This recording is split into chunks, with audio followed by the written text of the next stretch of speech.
अस्सलाम वालेकुम स्टूडेंट्स। आज एक और इम्पोर्टेंट डिफरेंस डिफाइन कर रहा हूँ कॉमन अल्फाज के दरमियान जो वर्ब्स हैं, लेकिन इनका डिफरेंस एक, इन तमाम लफ्ज़ों का मतलब तो एक ही है, याद करना। कोई भी चीज़ जो याद की जाती है वहाँ पर आप ये इस्तेमाल करते हैं मिस, रिमेंबर, रिकॉल या मेमोराइज। लेकिन इन तमाम यादों का भी फ़र्क है कि किस तरीके से याद किया जाता है, उसमें भी डिफरेंस है। फॉर एग्ज़ाम्पल, अगर आप किसी शख्स को याद कर रहे हैं और उसकी यादों को, उसके साथ बीते हुए वक्त को याद कर रहे हैं, तो वहाँ पर याद करने के लिए कुछ और नहीं बल्कि मिस का वर्ड आएगा। जैसे do you miss me, yes I do miss you, मैं तुम्हें मिस करता हूँ, यानी कि तुम्हें याद करता हूँ। तो वहाँ पर आप मिस इस्तेमाल करते हैं।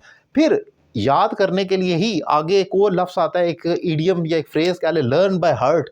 इसका मतलब होता है कोई चीज़ ज़बानी याद कर ले। यूजुअली जो लोग नेटिव इंग्लिश स्पीकर हैं, और ख़ास तौर पर यूके में ये इस किस्म के इडियम्स बहुत बोले जाते हैं। I am learning this thing by heart. मैं कोई भी चीज़ इसे ज़बानी याद कर रहा हूँ, उसे ज़बानी याद, पोएम है, स्टैंज़ा है, कुछ भी उसको ज़बानी याद करने के लर्न बाय हार्ट भी कहा जाता है। इवन आपका लेसन है, वहाँ पर भी लर्न बाय हार्ट कहा जाता है। अगर आप टीचर हैं और आपने बच्चों को कहना है कि you have to learn this lesson by heart, आपको ये सबक ज़बानी याद करना है, तो वहाँ पर लर्न बाय हार्ट कहेंगे। फिर रिमेंबर कहाँ इस्तेमाल होता है? रिमेंबर आपको कोई बात पूछी जाती है और आप कहते हैं जी जी मुझे याद है, मुझे अब भी याद है, आई स्टिल रिमेंबर जो कुछ हुआ, या I still remember what happened over there. So कोई चीज़ जो गुजरी हुई यादों में पड़ी हुई है और आपसे मेमोरी, कोई आपकी याद है एक, जिसके बारे में पूछा जा रहा है या आप बताना चाहते हैं, तो आप उसको रिमेंबर करते हैं और वापस अपने दिमाग में लाते हैं, और वो आपके दिमाग में पहले से सेव है, आप भूले ही नहीं है, लेकिन वो रिमेंबर है, इसीलिए उसको रिमेंबर कहा जाता है क्योंकि वो ऑलरेडी सेव है। आगे चलकर देखते हैं रिकॉल। रिकॉल आप तब इस्तेमाल करते हैं जब कोई चीज़, ऑब्वियसली री और कॉल, दोबारा कॉल करना, वापस लाना, कोई चीज़ जो आप भूल चुके हैं।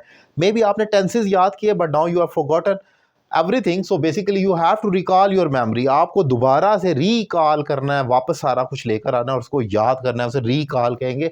कोई चीज़ जो आप भूल चुके हैं, मैं आपसे पूछता हूँ have you seen my keys, आप बेसिकली आप भूल चुके हैं, so you have to recall, आपको दोबारा याद करना है। Where have you kept it, आपने कहाँ रखी हैं अपनी चाबियाँ, तो you have to recall the following things. कोई भी इवेंट है उसको रिकॉल, वापस लाने के लिए। मेमोराइज हिफ्स करने को कहा जाता है, क्रैम करने को, रट्टा लगाने को। ऑब्वियसली हम उसको कहते हैं तो याद करना ही है।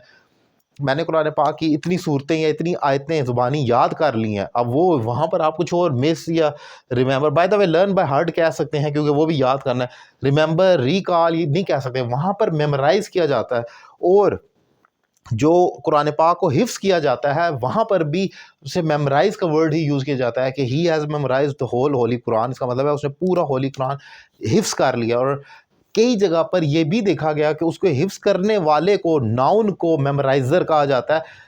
हर जगह ऐसा नहीं है, लेकिन मोस्ट कॉमनली ये भी वर्ड बोला जाता है। बहरहाल कुरान पाक या कोई भी चीज़ जो आप हिफ्स कर लेते हैं, कोई भी लेसन है जो आपने रटा लगा लिया किसी चीज़ को बहुत ही पक्का कर कर, तो वहाँ पर आप मेमोराइज करते हैं उस चीज़ को हिफ्स करने के लिए। सो ये तमाम लफ्ज़ हैं जिनका लफ्ज़ी मतलब सिर्फ है याद करना, लेकिन कौन सा वर्ड किस जगह बोलना है और किस जगह अप्लाई करना, this thing is really important. ये ऐसा नहीं है कि जिधर जो दिल चाह लगा दें।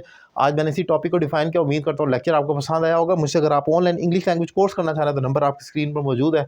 एक रीज़नेबल फ़ी पे करें और कोर्स का आगाज़ करें। Thank you very much.